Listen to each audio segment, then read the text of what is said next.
Hey hello guys welcome back to our channel. இன்னைக்கு இந்த வீடியோவில் நம்ம எதை பற்றி பார்க்க போகிறோம்னா the earth weakest to universe strongest episode 3 தான் பார்க்க போகிறோம்.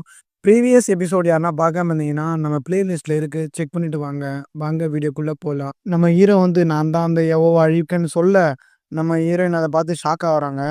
ஷாக்காக இது என்னால் நம்ப முடியல, ஒழுங்கு மாதிரி தான் உண்மையை சொல்லு, என்ன நினச்சிட்டு சொல்லு, நான் சீரியஸாக கேட்குறேன். அப்போ வெளியே வந்து ஏதோ சவுண்டு கேட்குது. நம்ம குட்டி மாஸ்டர் வந்து அதை நோட் பண்ணிடுது, ஏதோ சவுண்டு கேட்குதுன்னு. இப்போ நம்ம ஹீரோயின் என்ன சொல்கிறாங்கன்னா, எனக்கு கோவத்தை கிளப்பாத, நீ என்னை ரொம்ப டென்ஷன் பண்ணுற, இப்போ என்ன நினச்சி நீ சொல்லனா அவ்வளோதான்னு சொல்லிட்டு அவங்க ஐஸ் எவ்வளோ யூஸ் பண்ணுறாங்க. அப்போ நம்ம குட்டி மாஸ்டர் என்ன சொல்லுதுன்னா, உங்கள் சண்டையை அப்புறம் வச்சுக்கங்க, நம்ம இங்கேருந்து இப்போ வெளியே போயே ஆகணும். திடீர்னு கண்ணாடி உடச்சிட்டு ஒரு உள்ளே வருது. அதை பார்த்ததும் நம்ம ஹீரோயின் என்ன பண்ணாங்கன்னா, அவங்களோட ஐஸ் அல்பா பவரை யூஸ் பண்ணி அவங்கள சுற்றி ஒரு ஷீல்டு மாதிரி ரெடி பண்ணிக்கிறாங்க, அவங்க வரையும் பாதுகாக்க. உடனே நம்ம குட்டி மாஸ்டர் வந்து என்ன பண்ணுதுன்னா, டேய் இங்கே பாடுறா, உன்னால தானே நானும் இங்கே மாட்டிங்கிறேன், இப்போ உனக்குள்ளே இருக்கிறதுனால நானும் இப்போ இங்கே சாவ போகிறேன்டா, நீ என்னை கொல்லவே இந்த இங்கே வந்திருக்கடா அப்படின்னு ஹீரோ கிட்ட சண்டை வாங்குது. நம்ம ஹீரோயினால ரொம்ப நேரம் அந்த ஐஸ் வாலை வச்சு அந்த எவாவை சமாளிக்க முடியல. அந்த எவா வந்து அதோட பவர் யூஸ் பண்ணி அந்த ஐஸ் வாலை உடச்சிடுது. உடனே நம்ம ஹீரோயின் என்ன சொல்கிறாங்கன்னா, நீ ஐஸ் வாலை உடச்சிட்டா மட்டும் உன்னால் எங்களை ஜெயிச்சிட முடியாது, என்கிட்ட இன்னும் நிறைய பவர் இருக்குது, இப்போ பாருன்னு சொல்லிட்டு அவங்களோட ஐஸ் ஆல்பாவை யூஸ் பண்ணி அந்த எவாவை அட்டாக் பண்ணுறாங்க. எப்படி இருக்குது நம்ம அட்டாக்கு, நீ ஒரு எவா இல்லை எத்தனை எவா வந்தாலும் நீ என்னால் சமாளிக்க முடியும்னு சொல்லிட்டு நம்ம ஹீரோயின் வந்து அதை அட்டாக் பண்ணிட்டு சொல்கிறாங்க. அந்த எவா திரும்பவும் ஒரு சின்ன கேள்வி கூட இல்லாமல் திரும்பியும் அவங்கள அட்டாக் பண்ண வருது. நம்ம ஹீரோயின் ஷாக்காக பயந்து போய் நிற்கிறாங்க. இப்போ அந்த எவா வந்து இப்போ ஹீரோயின் அட்டாக் பண்ண போகுது. உடனே நம்ம குட்டி மான்ஸ்டர் வந்து, ஏய் இதாண்டா நல்ல சான்ஸு, வாடா அந்த பொண்ணை அட்டாக் பண்ணுவோம், நம்ம ஓடிடலாம் வாடான்னு சொல்லி ஹீரோவை கூப்பிடுது. இது எல்லாத்தையும் கேட்காம நம்ம ஹீரோ வந்து போய் ஹீரோயினுக்காக அந்த எவா கூட சண்டை போடுறாரு. இதை பார்த்துட்டு அந்த குட்டி மான்ஸ்டர் வந்து, ஏய் பைத்தியக்காரா என்னடா பண்ணுற, அது உன்னை கொன்னுடுவேன்டா, உன்னை கொண்டுட்டா நானும் செத்துருவேன்டா அப்படின்னு கத்துறது.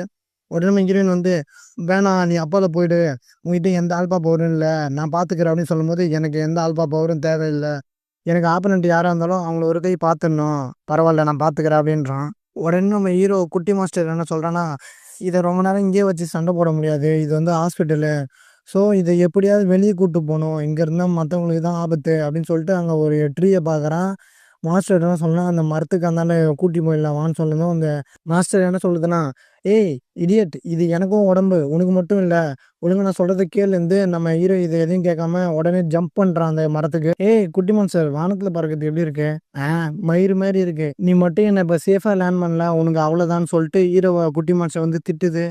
நம்ம ஹீரோவும் அவனோட ஆல்பா பவரை யூஸ் பண்ணி பொறுமையாக சேஃபாக லேண்ட் ஆகுறான். அவங்க பிளான் பண்ண மாதிரியே அந்த எவாவும் அந்த ஹாஸ்பிட்டல்லேருந்து கீழே வந்துடுது. உடனே இவங்க என்ன பண்ணுறாங்கன்னா, அந்த எவாவை பார்த்து பயந்து ஓடுறாங்க. இப்போ அந்த குட்டி மாஸ்டர் என்ன சொல்லுதுன்னா, இப்போ கூட ஒன்றும் கெட்டு போகல, உன் பாடி என்கிட்ட கொடுத்துரு, அதை வந்து நான் பார்த்துக்கிறேன் அப்படின்னு சொல்லுது. நம்ம ஹீரோ அதை முறைச்சிட்டேன், எதுக்கு உன்கிட்ட என் பாடி கொடுத்துட்டு திரும்பியும் அப்பாவி மக்களை நீ வந்து அழிக்க போறியா, என்னால் முடியாது, உன்னால் என்ன முடியுமோ அதை பார்த்துக்கோ அப்படின்னு நம்ம குட்டி மாஸ்டர் வந்து சிரிச்சுக்கிட்டு, இப்போ உனக்கு வேறு வழியே இல்லை, நீ என்கிட்ட உன் பாடி கொடுத்து தான் ஆகணும் அப்படின்னு சிரிச்சுட்டே சொல்லுது. இதோட இந்த வீடியோ முடியுது. சாரி ஃப்ரெண்ட்ஸ், எல்லாம் வந்து 2 வீடியோ கேட்குறீங்க ஒரு நாளைக்கு, அது இல்லாமல் வீடியோட லென்த்து வந்து 10 மினிட்ஸ் போட சொல்கிறீங்க. இஷ்யூஸ் வந்து வீடியோ சரியாக வர மாட்டேங்குது. நாளைக்கு வந்து 2 வீடியோ வரும். கண்டிப்பாக நான் வந்து ஒரு வீடியோ டைமிங்கும் 10 நிமிஷத்துக்கு கிட்ட போட ட்ரை பண்ணுறேன். தேங்க்யூ ஃபார் வாட்சிங் அண்ட் தென் பாய்.